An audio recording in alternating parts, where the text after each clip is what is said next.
Hola, buenos días a todos. Bienvenidos a la nueva conferencia del quinto ciclo de conferencias online de Sociemat. Hoy tenemos el lujo y el placer de recibir a nuestro buen amigo, el doctor Jordi Díaz Marcos, que es doctor en química, máster en biotecnología molecular y tiene también ingeniero en materiales, tiene posgrado en comunicación científica y es profesor de la Universidad de Barcelona y su especialidad es básicamente la nanotecnología y la microscopía eléctrica. Entonces, una de sus actividades más brillantes es la de divulgación en muchos proyectos de divulgación, en festivales como el 10 a la -9, en la que estamos muchos involucrados, etcétera, y ha recibido muchos premios por esta actividad divulgativa y, y también recibió el premio de divulgación de Sociemat hace unos años. También ha escrito libros, está muy presente en temas de comunicación en nanotecnología. Así que sin más preámbulo, Jordi, muchas gracias por aceptar formar parte de esta serie y todo tuyo. Te dejamos ya que hables tú. Gracias. Muy bien, Rodrigo. Muchas gracias, Rodrigo, Ana. Muchas gracias a Sociemat por la invitación. Este ciclo de charlas que nació creo que hace 2 años, ¿verdad? Bueno, lo he ido siguiendo y es un Este es el placer. 5, el 5, ya es el quinto. Mira, ya Lo no, claro, empezamos en la pandemia. con la pandemia el tiempo ha sido muy relativo. Bueno, y lo he ido siguiendo y es un placer ahora ser protagonista de la charla de este mes, en donde os intentaré dar claves y pautas para divulgar bueno, desde mi punto de vista de forma modesta, a partir de mi experiencia que se inició de forma intensa hace justo 10 años. En el 2014 empecé todo el tema de divulgación del mundo de los nanomateriales. Y a partir de esta experiencia, pues os lo compartiré en esta charla que se llama De lo invisible a lo impactante, trucos para divulgar el mundo de los materiales. Estas estrategias o todas las herramientas de creatividad que os compartiré son parte no solo de mi experiencia, sino de un curso que hacemos en la Facultad de Química de la Universidad de Barcelona, técnicas de comunicación, divulgación y didáctica de las ciencias. Y a continuación son lo que os iré exponiendo en estos aproximadamente 3 cuartos de hora. Primero de todo, y esto creo que es bastante importante antes de comenzar, todos podemos comunicar. Y otra cosa, no hay que tener un perfil específico de divulgador para comunicar la ciencia. Los grandes comunicadores de la ciencia han coincidido muchas veces con los grandes científicos. Einstein es el paradigma de todo esto y para mí el gran comunicador y el gran científico de la ciencia y el modelo a seguir es Richard Feynman, que aparte de su premio Nobel de Física en 1965 por sus estudios de la cuántica, una de sus grandes facetas fue la de comunicar la ciencia. Si queremos potenciar la ciencia de materiales, todos deberíamos comunicarla. Esto tendría que ser como algo obligatorio. Suena un poco fuerte, pero es así.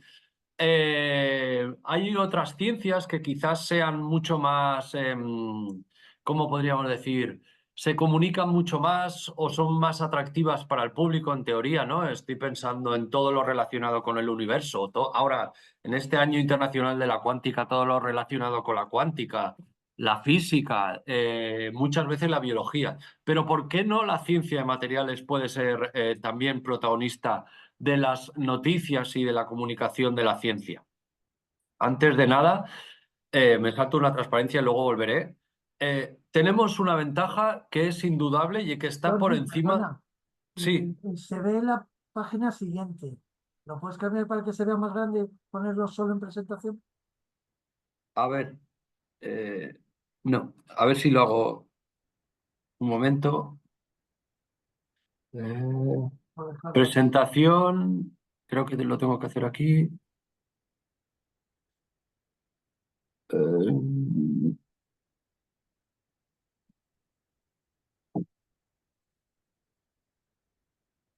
¿Ahora?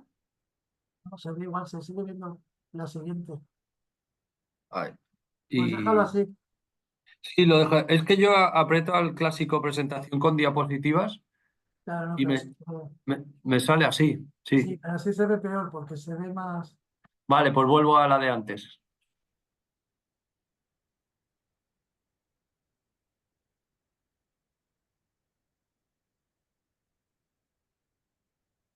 Vale.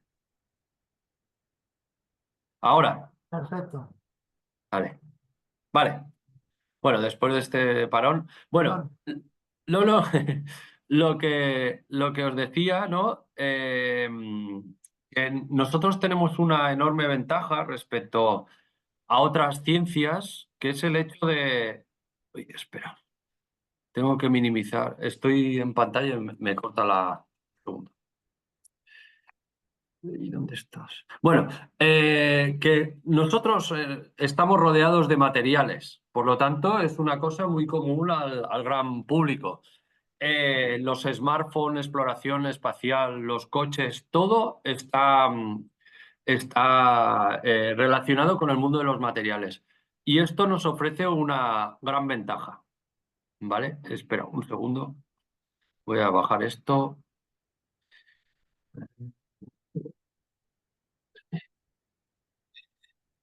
Perdón, ¿eh? Pero es que si no, veo esto cortado.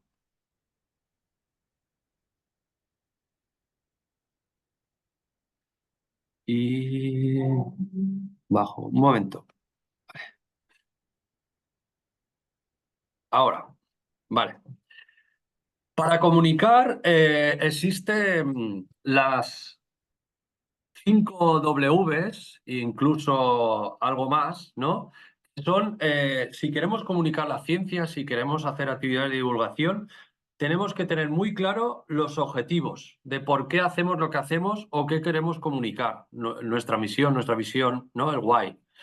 Luego, es clave, por encima yo creo que de todo, el público. ¿A quién vas dirigido? No tiene nada que ver dirigirte, me lo invento poniendo extremos, a una clase de primaria de muy pequeños, a un centro con personas de la tercera edad. El contenido es diferente, o en un bar, o para un público que sepa de ciencia.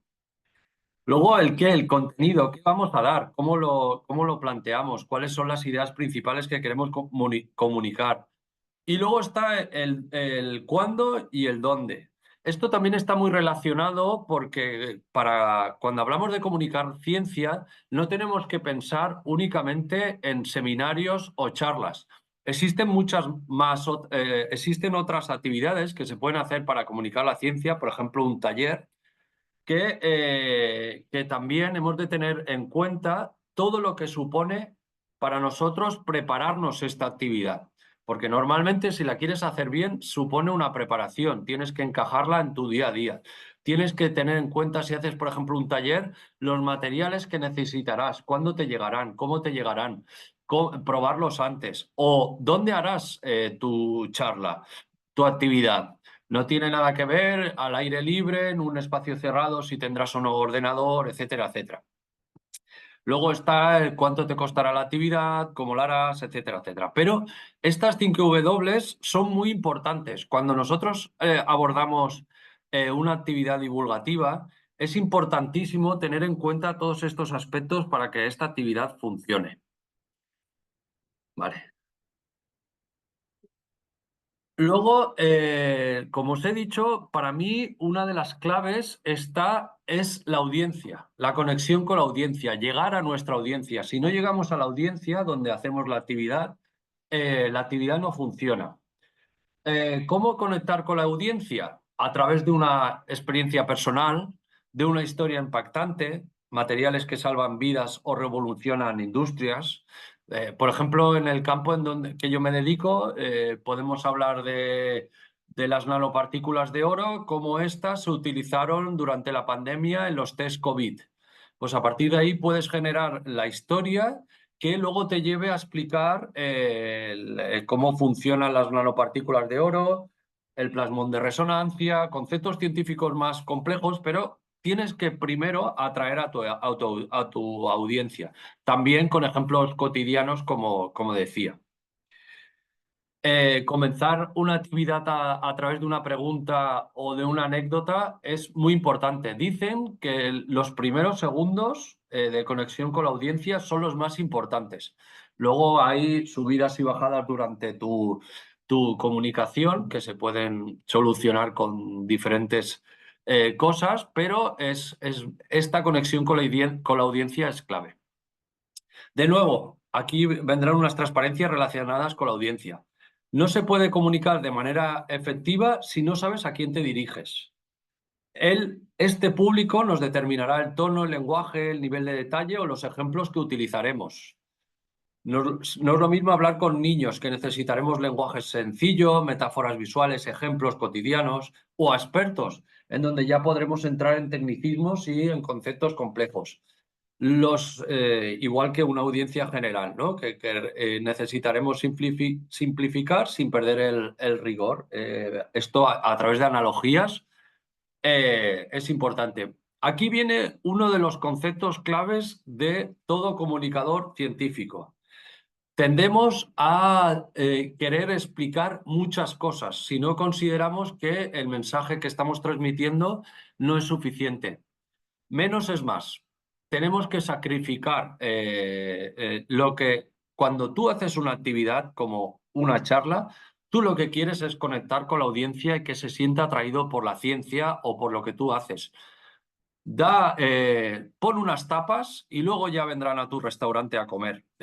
Si te pasas, si utilizas demasiados tecnicismos, si quieres introducir demasiadas ideas, lo que harás será saturar y al final será contraproducente. Menos es más. Si el mensaje no llega al público, no lo entiende, ha fallado.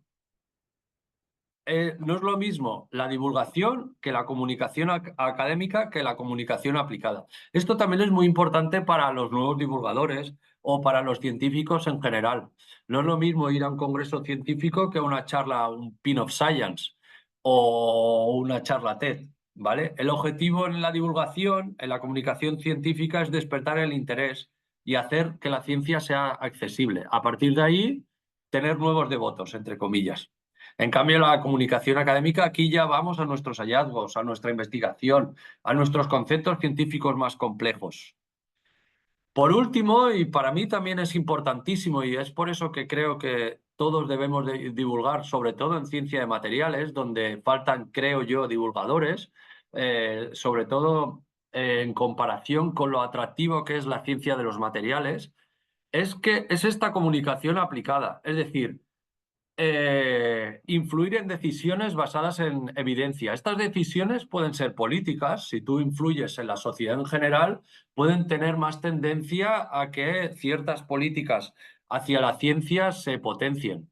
Pero estamos en una época, sobre todo tras la pandemia y con los nuevos gobernantes, que ya sabéis que tienen algunos color naranja, que se está potenciando o los mensajes negacionistas o las fake news cada vez son más comunes y muchas están relacionadas con la ciencia. Barbaridades como que como que la Tierra es plana, que las vacunas no funcionan o que nos tiran con aviones productos químicos, están impactando en la sociedad y tienen luego resultados catastróficos. Por ejemplo, los casos de sarampión están creciendo y así podríamos seguir. Entonces es también muy importante, más allá de comunicar la ciencia en general, de comunicar nuestra ciencia, potenciar las actividades científicas, que la ciencia sea cool, que la ciencia esté presente en nuestro día a día. Para mí también es importantísimo la retroalimentación del público, es decir, saber si lo que has transmitido ha funcionado. ¿Entendieron el concepto? ¿Les resultó interesante? ¿Se sintieron motivados? ¿Esto cómo podemos recibirlo?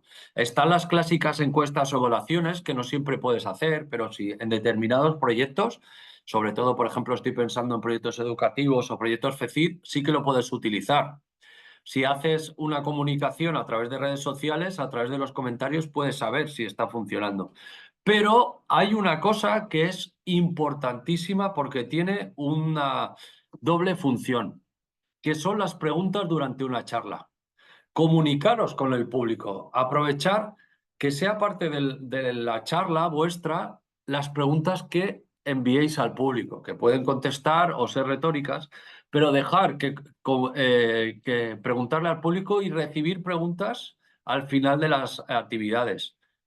No puede ser que hagáis una charla y os vayáis. Tenéis que comunicaros con la ciencia, con vuestro público para saber si funciona, si esta interacción ha funcionado y aparte para construir una relación de confianza con tu audiencia. No solo eso, esto es como todo, hacer una actividad divulgativa quizás al principio nos cueste, la segunda es más fácil. Yo ponía un ejemplo justo esta mañana que es hacer una carrera de 10 kilómetros, ¿vale? No, ya no me voy ni a una maratón. Para hacer una carrera de 10 kilómetros, ¿qué tienes que hacer? Empezar a correr. Te tienes que entrenar. Empezar con distancias cortas, ir subiendo, hasta que al final logras hacer tu carrera de 10 kilómetros. Si te animas, que es lo común, vas a hacer más carreras de 10 kilómetros y cada vez vas a mejorar tu tiempo. Pues la divulgación al final es lo mismo. Es como cualquier actividad científica. Cuantas más veces lo haces, mejor te sale. Aparte, no comunicamos por nuestro ego. Siempre puede existir esto, pero lo que comunicamos es para dar sentido a la ciencia, que el público sea clave, que sepan que se están haciendo cosas que tienen impacto en sus vidas. Por lo tanto, es quien da contexto y relevancia a la investigación científica. Al final, nosotros investigamos para la sociedad, ¿correcto? Pues esta sociedad tiene que saber que esta ciencia existe. Un descubrimiento médico solo tiene impacto si los pacientes y los profesionales de la salud lo entienden y lo aplican. Un avance en energías renovables solo es útil si la sociedad lo adopta y los políticos la implementan. Por lo tanto, la comunicación de la ciencia, la divulgación de manera efectiva, asegura que el conocimiento generado tenga un impacto real en la vida de las personas, en la vida de nuestra audiencia.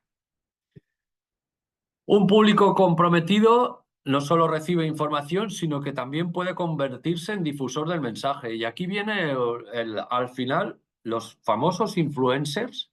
Lo que hacen es transmitir un mensaje que luego se replica y se amplifica. No quiero deciros que aquí para comunicar la ciencia todos tengamos que ser influencers, ni mucho menos. Podemos ser nano-influencers, impactar en un estudiante que se inspire con nuestra charla, lo comparta con su familia o estudie una carrera de ciencias. O impactar en un ciudadano que luego lo comunique con otros ciudadanos, con una asociación, impacte en políticas basadas en la evidencia. O que inspirar a un seguidor en redes sociales y que sirva de comunicador de tu mensaje, que lo replique. ¿Vale? Es decir, este efecto multiplicador también es muy importante. El público es clave y así como resumen, define muy bien lo que quieres comunicar, ten claro el mensaje, el destinatario final de tu mensaje, ve ajustando y mejorando tu comunicación. Esto dará relevancia y contexto a la ciencia y, por último, esta audiencia nos podrá amplificar el impacto del mensaje. Sin público, la comunicación científica pierde su propósito y su poder.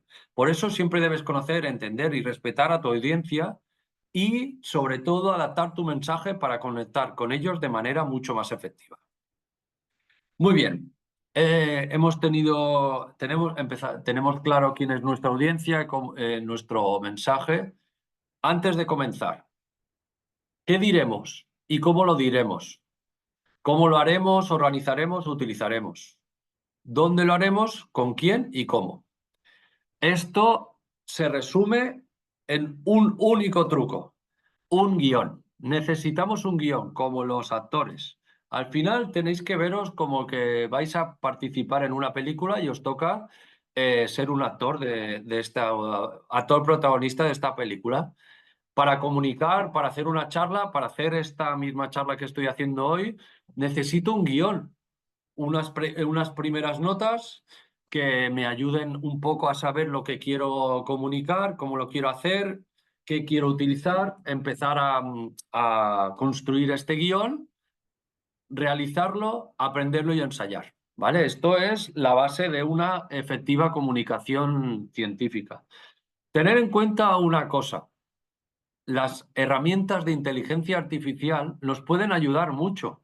No directamente decirle, hey, que tengo que hacer una charla para Sociemar sobre divulgación, ¿qué digo? No, eso no funciona. Pero con tu guión, con tu primera base, sí que puedes hablar con la inteligencia artificial, hacer que se ponga en el rol de comunicación científica, explicarle lo que quieres hacer, compartirle tu guión y mejorarlo. Puede ser de gran ayuda. Ya lo he adelantado antes, pero quiero volver aquí, ¿no? Las ideas con control.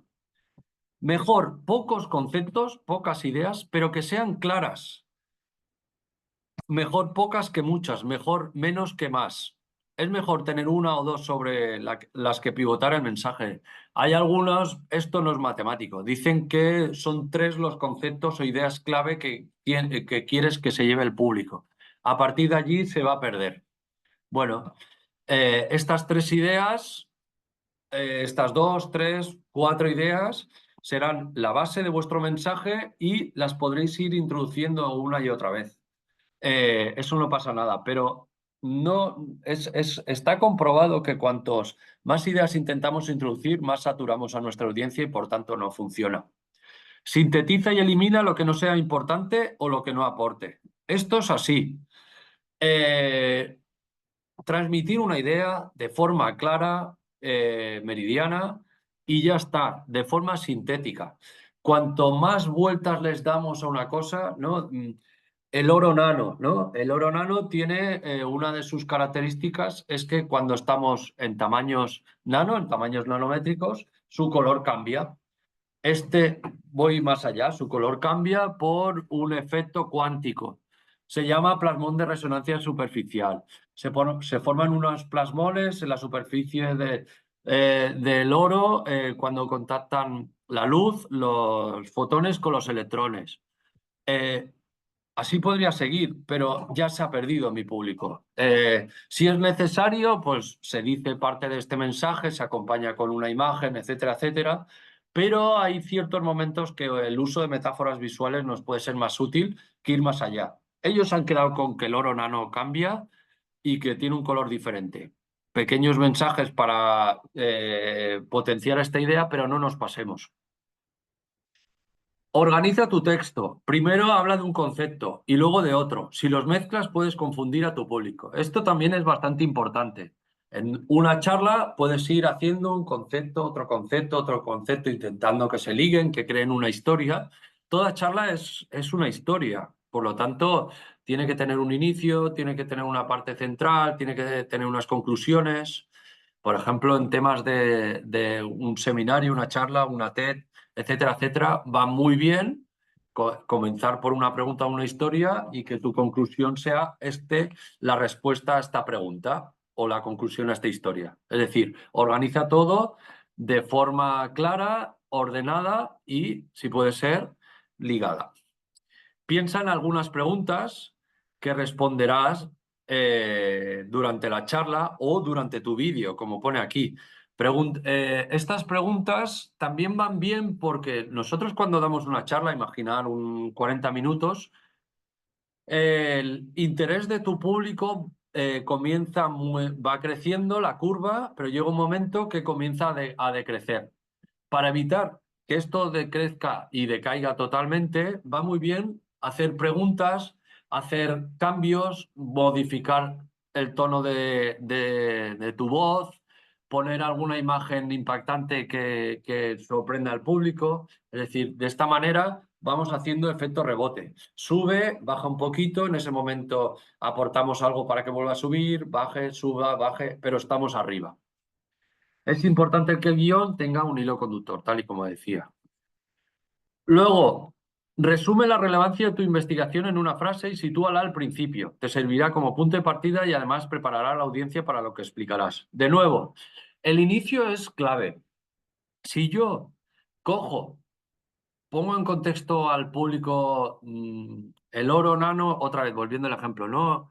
El oro nano se utilizó durante la pandemia y, y salvó muchas vidas. Bueno, a partir de ahí ellos van a estar interesados. Ahora, esta improvisación ha sido muy buena, pero bueno, van a estar interesados y yo les voy a ir explicando, voy a ir volviendo a esa frase inicial, les voy a explicar, voy a hacer que el mensaje se consolide y que el público muestre más interés por lo que digo.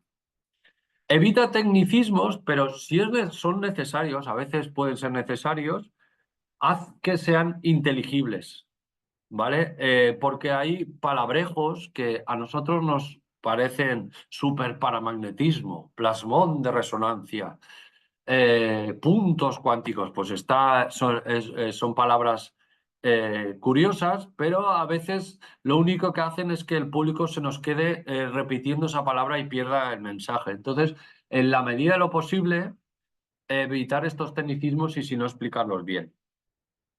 Ante cualquier duda, elimina el concepto o acláralo. Utiliza herramientas que faciliten la comprensión, como las metáforas visuales. Las metáforas visuales es una de las herramientas más potentes que existe en comunicación en general. Sobre todo, son utilizadas mucho en temas de marketing y publicidad. Espera, voy un momento aquí, ¿vale?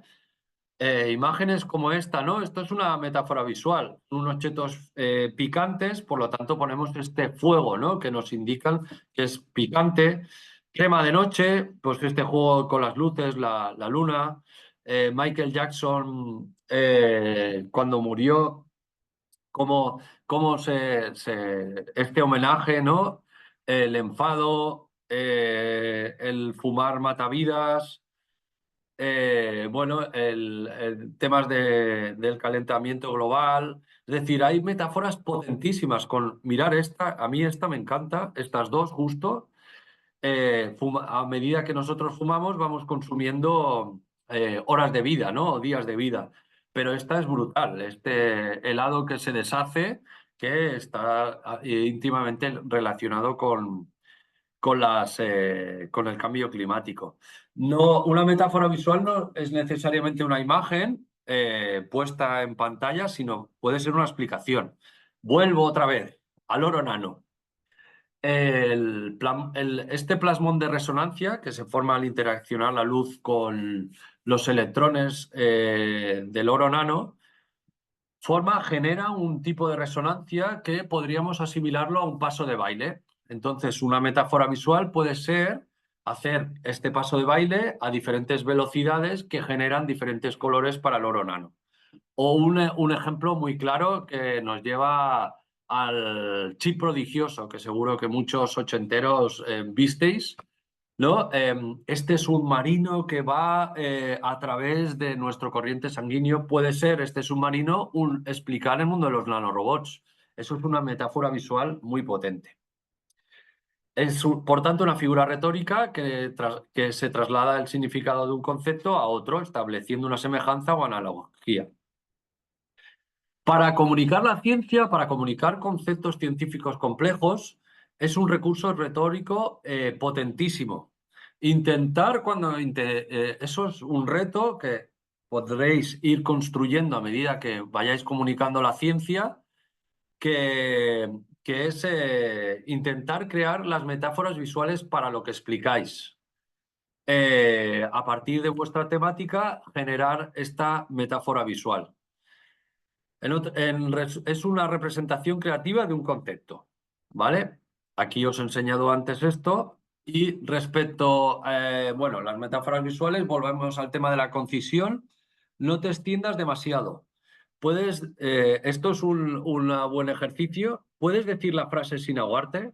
Cuanto más larga es tu frase y más utilizas más verbos, menos te va a funcionar. Otra vez, evita también incisos, frases entre comas o paréntesis. Si son necesarios, colócalos al principio o al final de la frase. Elimina frases que no aporten, que sean reiterativas o que no proporcionen información. Los resultados más importantes fueron, pues no, directamente lo dices. Os comparto también aquí una guía para oradores de TED. Yo tuve la suerte de hacer una TED hace unos años en San Luis University en Madrid y me dieron, ¿no?, estas bases, ¿no?, para dar una charla. Las charlas TED os recomiendo que le echéis una ojeada porque son herramientas muy buenas para aprender a comunicar la ciencia. Primero, aquí habla del cómo, ¿no?, y el dónde. Familiarízate con el formato. No es lo mismo una charla TED que una charla en un instituto. Tengo que estudiar cómo son estas charlas. Desarrolla tu idea principal sobre la que pivotará la charla. Haz un guión. Genera las diapositivas y ensaya. Para ensayar tienes que hacer la charla. Para ti puedes grabarte y luego verla, puedes grabarla y compartirla, puedes hacerla con personas conocidas, pero es clave dar esta charla y después disfruta. Bueno, aquí salen algunas cosas, son charlas cortitas, 12, 18 minutos. ¿Cómo desarrollar tu idea? Pues es algo nuevo, algo sorprendente, desafía una creencia, algo viejo con un nuevo punto de vista. Luego, comprueba tus fuentes. Esto es como esto no hace falta decirlo para cualquier científico. Lo que os decía antes, escribe tu idea en una o dos frases y pregúntate, ¿es mi idea nueva? ¿Es interesante? ¿Está basada en hechos? ¿Es realista? Eh, la, la mejor estructura para una charla.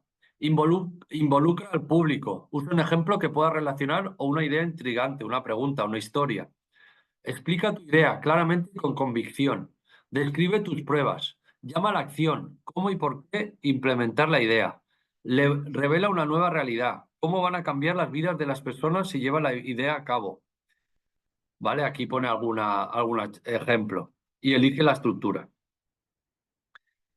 ¿Cómo crear las diapositivas? Si quieres, bueno, hay algún ejemplo aquí de charlas con diapositivas que sean simples, que no tengan demasiada letra, que se vean claras, que haya mucha imagen que te aporte, solo poner cosas que aporten, vigilar con los gráficos, que muchas veces tendemos a poner gráficos en donde no se ve la información, entonces eso no sirve para nada. Todo lo que sea muy pequeñito, además, no te servirá para nada. Luego, el formato que le das a las diapositivas, y aquí viene una cosa que ellos inciden mucho. Ensaya y ensaya. Contigo, con gente cercana, comparte la charla, que te den su punto de vista. Muy bien. Nuestra comunicación de la ciencia puede tener un impacto en la sociedad, pero también, y yo luego os explicaré, ¿no? En mi caso, muchas de las acciones que hago están relacionadas con la educación no formal, incluso con la educación formal, porque se introducen a través del profesorado en el aula. Es clave, estas famosas vocaciones científicas las tenemos que dar nosotros. Y solo quiero incidir en un punto muy importante. Estas vocaciones científicas sobre todo se dan en las edades tempranas, en primaria. Cuando das una charla en secundaria, alguna vocación crearás, pero a la gente que le gusta la ciencia le va a gustar más y la gente que no le gusta difícilmente le va a gustar. En primaria es diferente, se pregunta mucho más todo el mundo que le rodea, se hace mucho más porqués, entonces tener más impacto.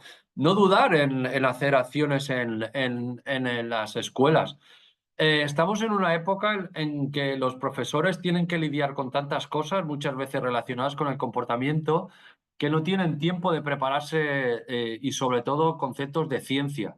Entonces, yo creo que es importantísimo que nosotros ayudemos al profesorado a compartir la ciencia. Charlas en escuelas, mentorías, concursos. Muchos, los científicos, trabajamos en centros más grandes con otros científicos, etcétera, etcétera. Tú puedes ser parte de un proyecto, puedes liderarlo y luego pedir ayuda a otros colegas para esto. Pues ahora mismo me viene en Madrid Pedro Serena, que coordina las actividades del Festival 10 a la menos 9 en Madrid a través de la delegación, pues ha hecho un ciclo de conferencias de diferentes centros del CSIC que las ofrecen a escuelas. No sé si ya han llegado a 200 este curso, bueno, una barbaridad. Entonces él se encarga de coordinar y cada científico pues da una idea de charla y dice, mira, yo mi charla puedo dar esta. Entonces, en global, al final supone un impacto muy grande. Es un trabajo totalmente en equipo.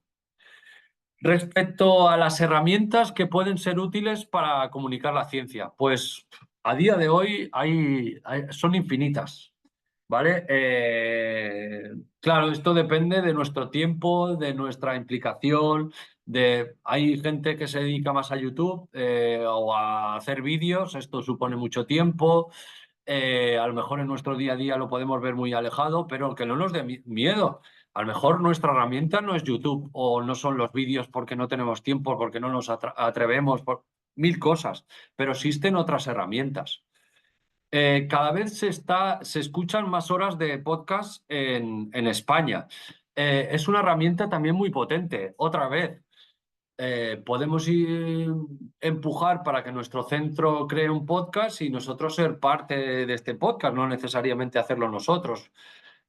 Los monólogos, no solo los monólogos científicos que están muy de moda, potenciados por acciones como ACFCIT o demás, o Naucas o el antiguo FameLab, etcétera, etcétera. El formato monólogo funciona muy bien porque al final todos conocéis el Club de la Comedia. O sea, al final el formato monólogo sigue un poco esas pautas, ese toque de podemos explicar la ciencia, hacerla curiosa, hacer un llamamiento que sea divertido. No todos los monólogos se basan en el humor. Luego, a muchos científicos les gusta escribir, pues ¿por qué no crear un blog o participar en otros blogs? Yo ahora mismo, por ejemplo, pienso en The Conversation. Seguramente será actualmente el principal blog de comunicación de la ciencia en español. También está en inglés, pues podemos participar en The Conversation, escribir, compartir nuestra ciencia, crear nuestro propio blog. Aquí, por ejemplo, yo estoy en Barcelona, en Cataluña está el blog Divulcat, que junta a diferentes científicos en diferentes campos, cada uno con su propio blog dentro de la plataforma, y allí escribes y comunicas. Aparte, yo el tema de los blogs me gusta mucho porque a día de hoy he escrito 5 libros, pero es que empecé escribiendo blogs y escribiendo entradas malas. Porque es como todo, hay gente que se le da muy bien escribir y otros que no. Yo empecé a escribir y empecé a aprender a partir del feedback que recibía, de mí mismo ver entradas antiguas y localizar los fallos, de practicar, de experimentar, de entrenar, de ensayar. Bueno, YouTube, redes sociales, se comunica mucha ciencia a través de las redes sociales. Antes una de las principales era Twitter. Desde que Twitter pasó a X, esto empezó a ser mucho más dramático porque los filtros y las fake news no empezaron a ser cada vez menores, las fake news mayores. La ciencia ha recibido muchos palos. Hay gente divulgando muy buena en redes sociales, en Twitter, por ejemplo, en X. Pero bueno, es un sitio ahora complicado. Pero bueno, Instagram nos permite hacer reels, vídeos cortitos, pero no necesariamente. Podemos utilizar herramientas para crear reels, por ejemplo, Canva, bonitas, presentar la ciencia en redes sociales, en LinkedIn, se puede, en Instagram, etcétera, etcétera. Ahora, además, tenéis que tener en cuenta respecto a nuestra audiencia que si queremos llegar al público joven, tenemos que ir a las redes sociales, a Instagram, a TikTok. De nuevo, no es necesario comunicar la ciencia y llegar a todo. No, no. Ahora puede que alguien se pregunte, TikTok, yo qué voy a. No, no. Tú puedes utilizar la herramienta que quieras, pero sí que te digo que hay muchas herramientas para comunicar la ciencia. No hay excusa para no comunicarla. Y por último, el arte. Luego entraré un poquito aquí. Yo soy muy amante de la creatividad. Al final, arte y ciencia están muy ligadas a través de la creatividad. Tenemos que ser creativos para crear ciencia, para investigar, para proponer un nuevo proyecto, para proponer una nueva solución a un problema científico.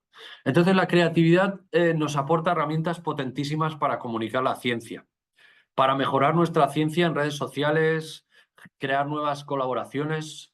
Yo luego os explicaré alguna que he hecho yo con artistas, juegos, gamificación. La creatividad nos puede ayudar a la simplificación, a la creación de storytelling, esta historia, etcétera, etcétera. En general, uno de los sitios en donde más potente es la comunicación, en general, es la publicidad. La creatividad en publicidad no se trata solo de innovar por innovar, sino de conectar con el público de una manera fresca y memorable. La creatividad en publicidad, bueno, esto me he repetido, perdón. Luego, tenemos todo tipo de actividades que podemos desarrollar, como talleres, demostraciones. Parte de la comunicación de la ciencia también puede ser abrir nuestro laboratorio, que hablar con nuestro centro para hacer una visita guiada y ver qué hacemos. Eso también es comunicación de la ciencia. ¿Cómo comunicar la ciencia con creatividad? Pues, por ejemplo, esto que veis aquí a la izquierda es una sonda de FM y, como veis, a través de un póster súper chulo, haciendo un zoom, podemos explicar cómo funciona esta sonda, contacta con la superficie, resolución atómica de una topografía, etcétera, etcétera. También es potentísima la ciencia a través de las imágenes. Claro, no todos hacemos microscopía, pero bueno, la microscopía está muy asociada al mundo de los materiales. El SEM, el TEM, la FM, dan a veces imágenes que son maravillosas. Si jugamos un poco con la creatividad y el arte, podemos mostrarlas, ¿no? Como en este transistor, de una manera increíble. Esto es un cabello humano. Entonces, la ciencia de las imágenes en ciencia son muy potentes para comunicar la ciencia. Esto que veis a la derecha, pues es un ejemplo de arte y ciencia. Esto es una colaboración con artistas, con músicos, y a partir de un guión que hicimos en común, se hizo un concierto de jazz. Yo lo que me encargué es de que la ciencia que se comunicara fuera correcta, y a partir de ahí se generó una actividad que tuvo mucho impacto. Y es que la ciencia y el arte combinadas pueden ser potentísimas para comunicar. Aquí os pongo unos ejemplos que pasaré de forma rápida. El primero se llama Bailando con nanopartículas. Se hizo durante 3 años, un total de 7 veces. Más de 2.000 personas pasaron. Es un espectáculo artístico en escenario, en donde tenemos un pianista, tenemos una artista que baila danza y 4 investigadores que explican conceptos de nanociencia. Pues esta combinación funcionó muy bien. Está a partir de un guión, Nanomagic, son dos, directamente aquí no hay científicos implicados, sino que 2 artistas explican conceptos de cuántica y nanotecnología como si fueran magos. Un viaje atómico o el viaje del átomo están alrededor de la historia del átomo, que es una historia maravillosa y que nos permiten comunicarla a través del arte. Y luego tenemos, bueno, otros ejemplos. Supernano es un espectáculo infantil, Nanoland, Nanocaedro, o el arte también puede ser a través de la literatura. Los libros científicos también pueden ser potentes herramientas para comunicar la ciencia. Este es de La aventura de Berta en Nanoland. Uno de los 5 que he escrito. Tuve la suerte de ganar un premio en concreto con esto, y esto también me lleva a que el comunicar la ciencia también nos puede proporcionar, ¿no?, gozos, como puede ser un premio. A mí me encanta, estoy empezando a llegar hacia el final de la charla para cumplir con el tiempo que me he comprometido, pero a mí me encanta comunicar la ciencia a través de los talleres. ¿Por qué? Porque es la experiencia más directa con el público, en donde la interacción es más directa, más que una charla. Manipular, experimentar y mostrar la ciencia en su contexto real fomenta el deseo de conocer y ser partícipes del mundo científico, sobre todo con chavales. Aquí tenéis eh, talleres de ciencia donde ellos participan directamente y, bueno, estimula a adoptar una actitud positiva hacia la ciencia al mismo tiempo que se incentiva la apropiación de la cultura científica. También se pueden hacer con adultos. Este es otro ejemplo con un colega del mundo de los materiales, José Antonio Padilla, que está en la Facultad de Ciencia en la Facultad de Química, en el Departamento de Química Física y Ciencia de Materiales, y creamos, esto simula una sonda de FM, como la que veíamos antes, y simulamos un personaje, un tipo Marvel, AFM Man, y él se convertía en una sonda y a partir de esta transformación explicábamos cómo funcionaba el microscopio de fuerzas atómicas, la gente se reía mucho y bueno, pues creamos un impacto. Esto además es una ciencia, una comunicación científica 360, nos vale para hacer un espectáculo científico, para hacer un taller, etcétera, etcétera. El espíritu de los talleres radica en establecer conversaciones, dialogar, tomar como punto de partida los conocimientos de los participantes, hablar mucho, adaptar el mensaje, etcétera, etcétera. Otras herramientas potentísimas son los maletines didácticos. En mi caso he hecho dos para comunicar la ciencia y la nanotecnología. Si alguien tiene interés en saber de qué van, me podéis contactar. Yo es jordinano@gmail.com. Son el NanoKit y NanoExplora. Están asociados a dos proyectos educo divulgativos que se llaman NanoEduca en secundaria, NanoKit, y NanoInventum en primaria, el maletín NanoExplora. Pero Sociemat también también creó un maletín entre varios socios que se llama Kid Matter. Si ponéis Kid Matter Matterland podéis saber de qué va. Y esto fue otra actividad colaborativa que generó un producto. Y esto forma parte para mí, el proyecto más importante de divulgación de los materiales que se está realizando en España, que es Materland, liderado desde Sociemat y desde la Universidad de Castilla-La Mancha con la doctora Gloria Rodríguez, y os invito a que echéis un vistazo a la página de Materland o al Kit Matter. Se están haciendo muchas cosas en el mundo de los materiales y si queréis comunicar el mundo de los materiales, poneros en contacto con Sociemat o con Gloria para formar parte de la familia de Materland. Bueno, aquí algo de lo que podéis ver en el Matter Kit, ¿no? Se habla de propiedades mecánicas, polímeros, nanotecnología, dureza, muchas cosas. Respecto a lo que hago yo, ya en los últimos 5 minutos de la charla, tenemos un proyecto que cumple 10 años que se llama Nanodivulga V, ¿vale? Que se divide en la parte de ética, divulgación, educación y seguridad. Y los proyectos principales son tres. Nanoeduca, un proyecto para introducir la nanotecnología en la educación secundaria. Siempre hacemos lo mismo, formamos a los profesores, estos profesores juntos a los alumnos experimentan en el aula con un maletín y les damos un reto para participar en un concurso científico. NanoInventum es lo mismo que NanoEduca, pero para primaria formamos a los profesores, tenemos el maletín NanoExplora y hacemos que los alumnos creen la maqueta de un nanorobot para dar solución a un reto global, a un reto de sostenibilidad. Y luego está el Festival 10 a la -9, donde participan decenas de centros, tanto de España como de otros países iberoamericanos. Si alguien trabaja en el mundo de la nanotecnología, nanomateriales o similar, que se ponga en contacto con nosotros, porque cada año hacemos este festival donde hacemos todo tipo de actividades. Este año será en mayo, la 10ª edición, tal como marca este señor aquí. Y bueno, hemos llegado a miles y miles de personas de forma real. Otras actividades. Y por último, la ciencia de los materiales no solo informa, sino que inspira o puede inspirar. Utiliza historias, experimentos, utiliza la creatividad para mostrar cómo los materiales están cambiando nuestras vidas. Y bueno, más o menos esto ha sido todo. He intentado sintetizar todos los mensajes que quería comunicar y sobre todo cumplir con el tiempo que habíamos hablado, porque podría estar mucho más tiempo hablando de esto, que se ha convertido en una pasión. Y gracias de nuevo a Socimat y a Rodrigo.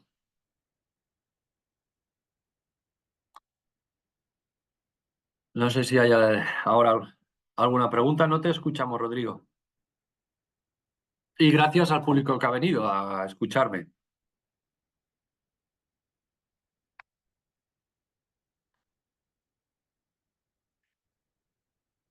¿Alguien tiene alguna consulta, alguna pregunta?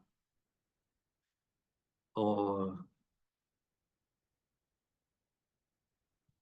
a ver. ¿Cómo de rigurosos es que hay que ser? Siempre hay que ser riguroso en todo. Lo que pasa es que yo creo que podemos ponernos como un del 1 al 10 en rigurosidad, ¿no? Volviendo al ejemplo del oro, ¿no? Podemos llegar a hablar de cómo funciona el oro nano a través de conceptos cuánticos, que sería una rigurosidad de 10, ¿no? Explicando todo. Tenemos que siempre optar al notable. No hace falta que expliquemos todos, pero nuestro mensaje tiene que ser riguroso. En esto puedo dar una cierta crítica, que a lo mejor he pecado yo en alguna vez, a los comunicadores científicos, de que a veces los mensajes se simplifican tanto que lo que se está explicando, o lo que el público se lleva, puede ser contraproducente.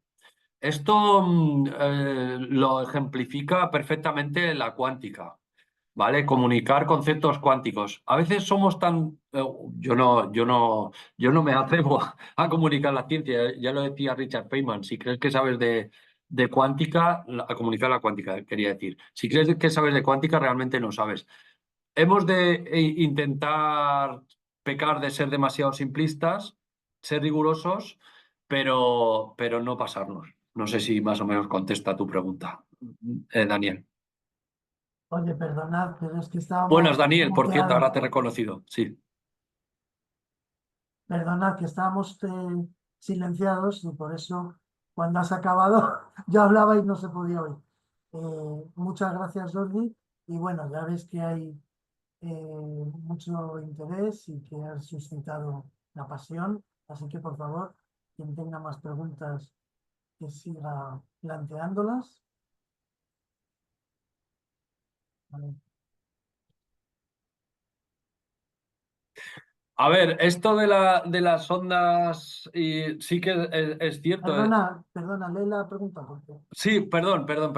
Por ejemplo, comparar una onda electromagnética con una ola de mar, porque en realidad en el mar es una onda mecánica, no electromagnética. ¿Este tipo de analogías crees que son buenas? A ver, en el caso de comparar, en este caso yo creo que sí que es una analogía que se puede utilizar si luego la complementas brevemente, ¿no? Para decir que no es exactamente lo mismo. Quizás es más problemático si, utilizando este mismo ejemplo, hablamos y vuelvo a la cuántica, ¿no? Hablamos de la función de onda, que son ondas de probabilidad. Ahí sí que podemos estar utilizando una analogía que es contraproducente, porque no es para nada lo mismo. En el caso de las ondas electromagnéticas sí que se puede utilizar y, bueno, y decir, ¿no? Que brevemente aportar ese pequeño dato para que el público tenga claro que son diferentes, pero sí, sería un buen ejemplo en donde la analogía sería muy útil. Y gracias por la pregunta. más preguntas. ¿Alguna pregunta más? Esto que he dicho yo antes, ¿no? Tienes que tener el feedback del público, pues a través de las preguntas. Daniel tiene otra pregunta. Sí,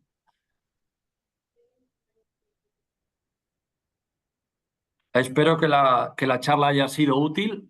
que la ha enfocado más para cómo comunicar que hablar de mi libro, que creo que no era el caso.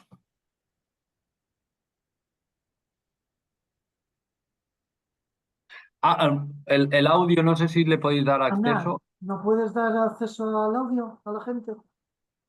De mientras, si alguien quiere hacer alguna pregunta, Ya se lo estoy poniendo, ahora ya pueden ir poniéndolo ellos. ya podéis hablar en teoría. Gracias, Ángel. Hola Jordi, ¿me oyes? Sí, Ahora sí, ¿qué encantado. tal? ¿Qué tal, Jordi? Bien, bien. Sina, que esta última pregunta que quería hacerte, que así tardo menos en formularla, era Sí, respecto a los títulos que se utiliza sobre todo en redes sociales, con ciertos vídeos o posts sí, que a veces pueden tildarse de clickbait.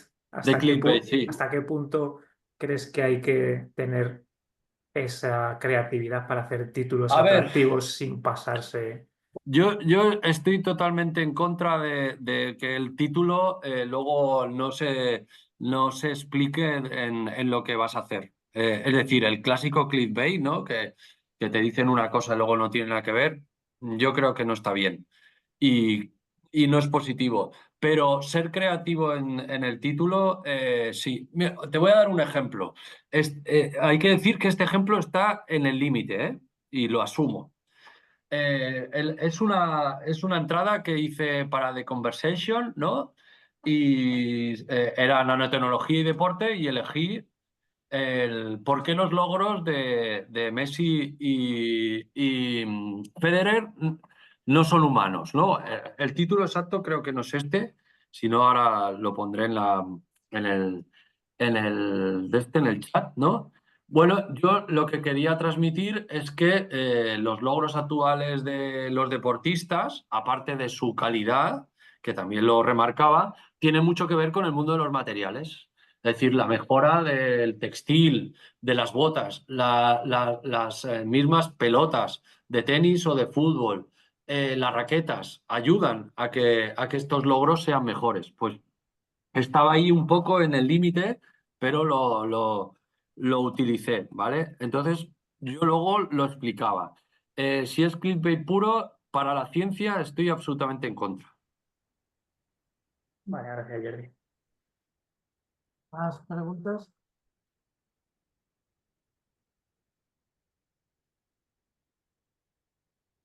Bueno, pues, oye, Jordi, sí, a mí se me ocurren algunas, porque, claro, a mí últimamente que me apetece dar más cosas de divulgación, ir a institutos, Sí, y voy a muchos sitios, pero en realidad noto que falta formación, por una parte. muy Entonces, bien, muy buena pregunta.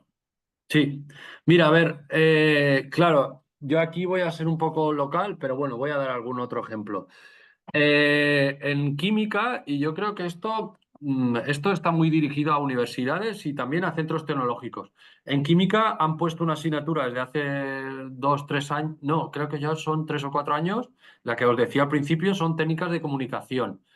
Yo creo que es importantísimo tenerla en toda carrera. Esto no solo nos vale para comunicar la ciencia, sino para el mismo alumno que irá al mercado laboral, les daremos herramientas que facilitarán que se venda mejor. En los centros de investigación tendrían que haber cápsulas de comunicación. Es más, ya desde aquí ya nos lanzamos.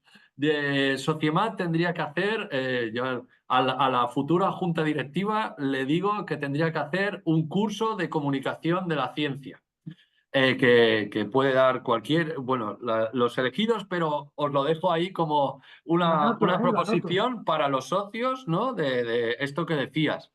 Hay en Granada, hay un máster, bueno, hay la Niaquea creo que hace un curso de comunicación, aquí en Cataluña hay un par de másters de comunicación de la ciencia que son muy buenos, y en diferentes centros. Luego la Cátedra de Comunicación de la Ciencia del País Vasco es muy conocida, es decir, hay centros que ya cada vez están potenciando más esto.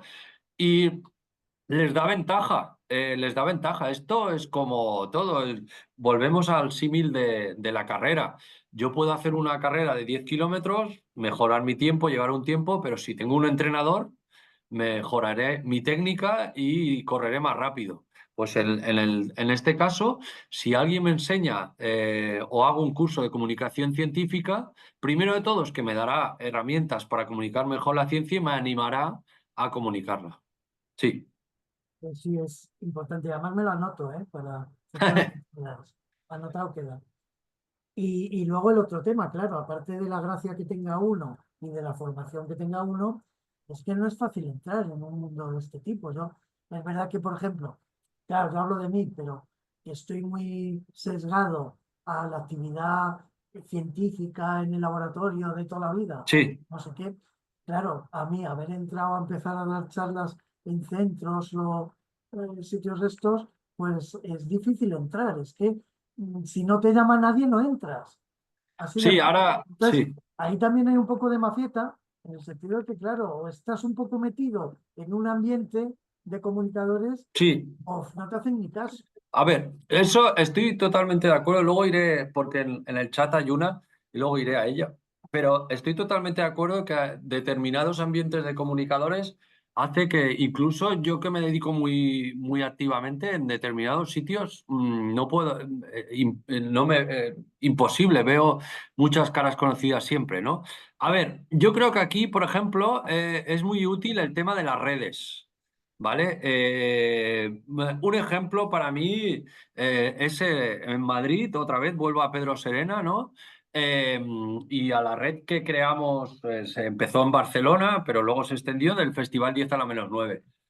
Esto sirvió de excusa, este festival, para juntar a los centros CSIC. Entonces, ellos sabían que había como un punto de encuentro, se encargaba de conectar con la Comunidad de Madrid o con los centros, se generaba la actividad, entonces el investigador ya tenía más fácil. Oye, ¿quién quiere hacer una charla? Yo ya encuentro el instituto, ¿vale? Pues eso. Luego, todo el tema de la educación, ¿no? De los departamentos de educación de las comunidades también es muy importante. Y luego los centros de recursos pedagógicos, estar atentos a eso. Tienen mucho contacto con escuelas y demás y buscan actividades. A partir de ahí, yo creo que las redes, que esto es como las redes neuronales, pueden empezar con tu laboratorio, crecer a tu centro, de este centro a otros centros, ¿no? En tu caso, CSIC. Bueno, yo creo que por ahí, por ahí. El trabajo en equipo, hay muchos comunicadores que lo hacen de forma individual, pero el trabajo en equipo, yo hago muchas actividades, ya lo sabes, pero es que las hago con gente. Nano Inventum, Nano Educa, el festival, es gracias a la generosidad de otros investigadores que funcionan. ¿Vale? Aquí voy Está un Gloria momento. apenas, Sí, no sé si podrá sí, ahora iba ese, sí. conectarse. Gloria, ¿te puedes conectar?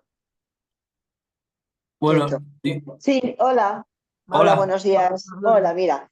Bueno, primero quiero felicitarte por la actividad que estás desarrollando en este ámbito. A mí cada vez me apasiona más y bueno, creo que está habiendo una potenciación, por lo menos en nuestra zona, hay un impulso creciente de que traslademos la ciencia y los distintos aspectos a la sociedad en general, lo cual me parece fantástico. Pero siempre me queda una duda, no sé si es porque soy novata o por lo que sea, o porque soy científica, y es realmente qué impacto tiene esto en la sociedad. Es decir, sí que es cierto Sí. que cada vez hay más colegios, más niños, más adultos, más tal que participan, que se les ve muy interesados, que realmente, pero hay algo que nos permita medir el éxito en algo más, no sé, más cuantificable, no sé decirlo de otra manera. Sí, mira, esta pregunta no es por ser novata o por... No, no, no, no. Es la gran pregunta de todos los comunicadores de la ciencia. Es más, yo, por ejemplo, aquí en Barcelona hay un máster de comunicación de la ciencia que es bastante conocido. Y una de las debates recurrentes es cómo medimos el impacto de las actividades de comunicación de la ciencia. Es decir, que es algo habitual. Yo te puedo poner mi ejemplo, ¿vale? Y demás. Si hablamos de redes sociales y demás, es relativamente fácil porque son las visualizaciones y cosas de estas. Pero pongamos en actividades o en el aula o demás. Yo lo que hice fue directamente colaborar con sociólogos.